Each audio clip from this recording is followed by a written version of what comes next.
Welcome back. आपकी अदालत में आज हमारे मेहमान हैं अन्ना हजारे और स्वामी रामदेव। आपकी अदालत में अगला रिपोर्ट। आपकी अदालत में स्वामी रामदेव और अन्ना हजारे पर आरोप है कि इनके आंदोलन का सरकार पर कोई असर नहीं होता। अब आपने साल भर से दोनों ने आंदोलन किया। स्वामी जी, आप देश भर में घूमे।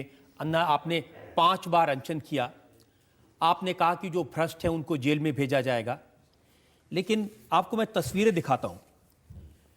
जो लोग 2G घोटाले में जेल में थे, कैसे हंसते हुए संसद में आ रहे हैं। जो लोग कॉमनवेल्थ गेम्स में फंसे थे, वो भी जेल से बाहर आ गए, वो भी खुश हैं। क्या हुआ आपके आंदोलन का असर?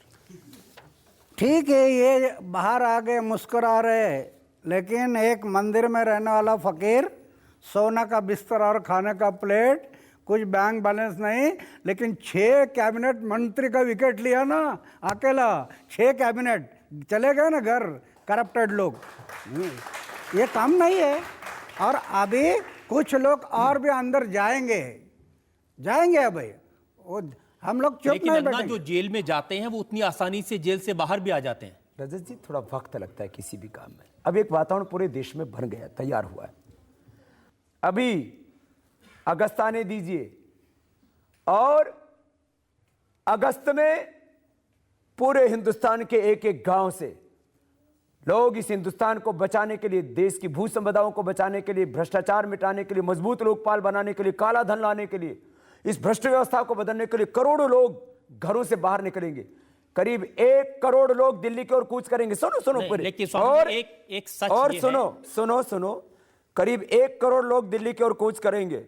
और हम आपके सामने आज यहां पर बोल के जा रहे हैं, और फिर देख लेना आप, या तो हम रहेंगे या तो भ्रष्टाचारी रहेंगे। उस समय हम एक ऐसे संकल्प के साथ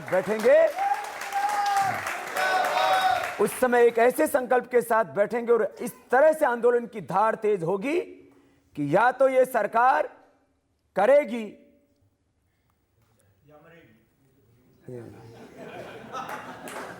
आगे, भगवान अच्छा ही करेगा, हम कोई किसी का बुरा सोच के नहीं कर रहे, लेकिन अब दोनों आंदोलनों का फल मिलेगा देश को। थोड़ा सा इंतजार कीजिए, मात्र अगस्त तक का। मैं यही तो आपसे पूछ रहा हूं स्वामी जी कि 5 बार अन्ना अनशन पर बैठे पिछले 1 साल में, 3 बार आपने आंदोलन किए, अब आप हस्ताक्षर ले रहे हैं ग्राम सभाओं के, क्या होगा? यही है, लोकतंत्र में जनता सबसे बड़ी होती है। जनता तो इंतजार कर रही है कुछ हो, जनता हताश है। इतना सब करके भी कुछ नहीं हुआ। इसीलिए अब अच्छा होगा। जब सिर के ऊपर से पानी गुजरने लगता है ना, जब बहुत घनघोर अंधेरा छाता है ना, तभी सवेरा आता है। जब पूरा पतझड़ आ जाता है ना पेड़ के ऊपर, तभी उसमें नई कोपलें फूटती हैं। तो ऐसे ही इस घनघोर अंधेरे के बाद अब सवेरा आने वाला है। अब पतझड़ के बाद वसंत आने वाली है। बस 2 महीने की इंतजार कीजिए। लेकिन 9 अगस्त क्रांति दिन, 9 अगस्त अंग्रेजों भारत क्या होगा क्रांति दिवस? क्या आपको विश्वास है कि वाकई में इस देश में क्रांति हो पाएगी? वो अभी स्वामी जी बताए ना क्या होगा, वो दिखाई देगा 9 क्रांति। स्वामी जी को तो ये भी दिखाया कि इनको इनकम टैक्स का नोटिस मिला है, सर्विस टैक्स का नोटिस मिला है, इनको एनफोर्समेंट डायरेक्टरेट का नोटिस मिला है। कोई संस्था ऐसी बची नहीं है जिसने आपको नोटिस न दिया हो। जैसे आर्मी में होता है ना, उसके इधर वो लगता है, क्या बोलते हैं उसको, स्टार। तो ये हमको 60 स्टार मिला है, और अभी 100 स्टार मिलने वाला है। एक नोटिस हमारे लिए एक स्टार का काम कर रहा है। तो ऐसा 100 स्टार मिलेगा। हम 400 लाख रुपए वापस लाने की बात कर रहे हैं, तो हमको ये 400 लाख रुपए वापस लाने की बात कर रहे हैं, हमको 400 करोड़ रुपए के नोटिस भेजने वाले हैं। अब पहले हमको बता दिया है। तो ये 100 स्टार जब पूरा हो जाएगा, फिर पूरा शतक लगेगा, और ये काला धन आएगा, मजबूत लोकपाल बनेगा, ये व्यवस्था बदलेगी। नहीं तो फिर ऐसे हिंदुस्तान में फिर जीने का कोई अधिकार नहीं। हम अपने आप को भी अर्पित कर देंगे। हमारे बलिदान के बाद भी क्रांति आएगी, तो भी इस देश का कुछ भलाई होगा।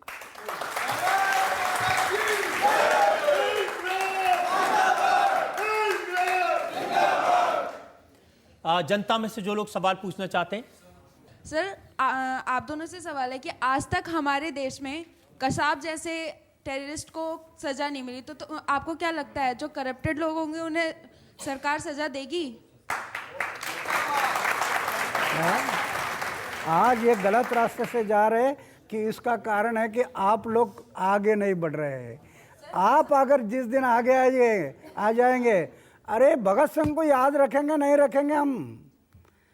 फांसी जा रहे भगत सिंह, सुखदेव, राजगुरु, तख्ता देख रहे आँख से, 2 मिनट में फांसी चढ़ने वाले हैं, फिर भी घोषणा चालू थी, इंकलाब जिंदाबाद, वंदे मातरम, भारत माता की जय। और अंग्रेजों को कह रहे थे इस जन्म के क्या, अगले जन्म की फांसी दे दो, हमारी तैयारी है। उनको याद रखेंगे नहीं रखेंगे? क्या सिर्फ अन्ना हजारे आगे बढ़ो हम तुम्हारे साथ है, या बाबा रामदेव आगे बढ़ो, इतने से नहीं होगा। सर मेरा क्वेश्चन आप दोनों से ये है कि अभी तक आप दोनों का आंदोलन अहिंसा के मार्ग पे चला है, पर सर सरकार की तरफ से कोई हमें हल नहीं मिला उसका, तो क्या अब लगता नहीं है कि भगत सिंह का रास्ता अपनाने का टाइम आ गया? नहीं, उस टाइम पर समय वैसा था भगत सिंह। आज हम आज़ादी में हैं और हिंसा ये बाधक होता है। अहिंसा में बहुत बड़ी शक्ति है, अहिंसा में बहुत बड़ी शक्ति है। अहिंसा से सरकार का नाक दबाने से मुंह खुल सकता है, अहिंसा से, हिंसा करने से नहीं खुलेगा। अहिंसा में बहुत बड़ी शक्ति है और वो हम करके दिखाएंगे, हिंसा नहीं करेंगे। ये तन वतन की मिट्टी से बना है, इसलिए जब कोई देश के लिए बड़ा आंदोलन हो तो कुछ दिनों के लिए उस काम में जरूर भाग लेना चाहिए। हर दिन हम आंदोलनों में भाग लेते रहे तो देश ठप पड़ जाएगा। इसलिए साल में कभी ऐसा कोई बड़ा मौका आता है तो 5-10 दिन के लिए सब कामों को छोड़ करके आंदोलनों के लिए हम वक्त निकालेंगे तो आंदोलन सफल होंगे, देश बचेगा, हम सब बचेंगे। बहुत सारे लोग कहते हैं कि आंदोलन करने में आप दोनों तो परेशानी नहीं, आप दोनों ने तो शादी की नहीं है, परिवार है नहीं। हमारा कहना ये है, हम शादी नहीं किया लेकिन हमारा परिवार छूटा नहीं। 4 दीवारों के अंदर एक छोटा सा परिवार करना था, वो छोटा ना करते बड़ा बन गया, ये सब परिवार ही हो गया हमारा। तो हमारा कहना ये है कि आप परिवार करो, हमारी नकल मत करो, आप परिवार करो, लेकिन छोटा करते हैं ना, बड़ा करो। कब होगा? 1 घंटा, 2 घंटा, 3 घंटा, 4 घंटा दे दो समाज के लिए, देश के लिए, तो बड़ा परिवार होगा। अरे ये छोटे परिवार में सब दुख है, क्यों? सब मेरा है ना, ये मेरा, वो मेरा, ये मेरा, ये मेरा। लैट्रिन का डब्बा गुम हो गया तो भी सोचते बैठता कहाँ गया, क्या गया? मेरा कहता ना।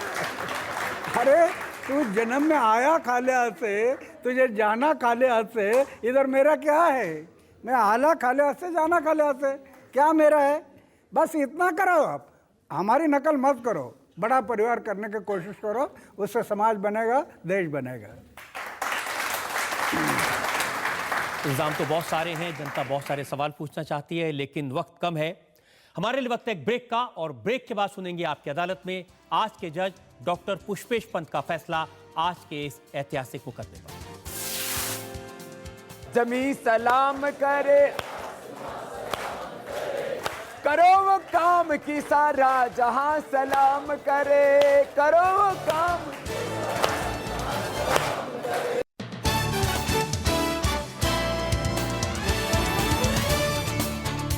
Welcome back. आपकी अदालत में आज हमने सवाल पूछे स्वामी रामदेव से, अन्ना हजारे से। हमने इनसे पूछा इनके आंदोलन की भूमिका के बारे में, हमने इनसे पूछा भ्रष्टाचार कैसे दूर होगा, जनता को कैसे विश्वास हो। अब वक्त है आपकी अदालत में आज के जज डॉक्टर पुष्पेश पंत के फैसले का। अपने सामने पेश किए गए तमाम गवाह और सबूतों के आधार पर यह अदालत इस नतीजे पर पहुंचती है कि आज जो 2 आरोपी कटघरे में खड़े किए गए हैं, वो उन पर लगाए सारे आरोप बेबुनियाद और दुर्भावना की भावना से प्रेरित हैं।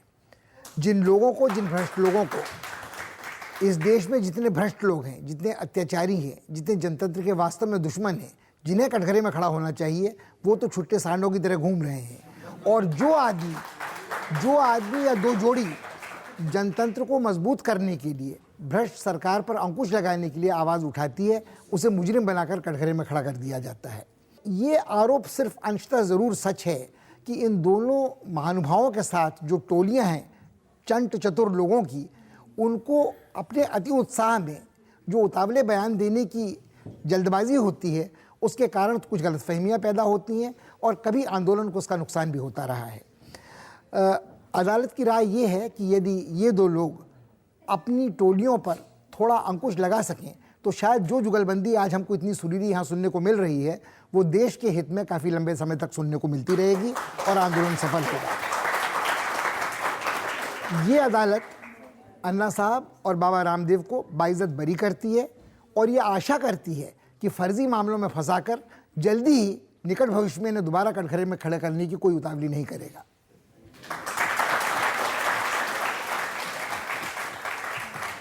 कुछ कहना चाहते हैं स्वामी जी अंत में लोगों के लिए? हर मानव महामानव बन जाए और भारत को विश्व की महाशक्ति बनाए, इसके लिए मेरे साथ खड़े होकर के एक बार 2 लाइन गाएंगे। हाँ, और गाने क्या है? जमी सलाम करे, आसमां सलाम करे, करो वो काम की सारा जहां। गाएंगे, शुरू। जमी सलाम करे, आसमां सलाम करे, जमी सलाम करे, करो वो काम की सारा जहां सलाम करे, करो वो काम। दोनों हाथ उठा करके बोल भारत माता की।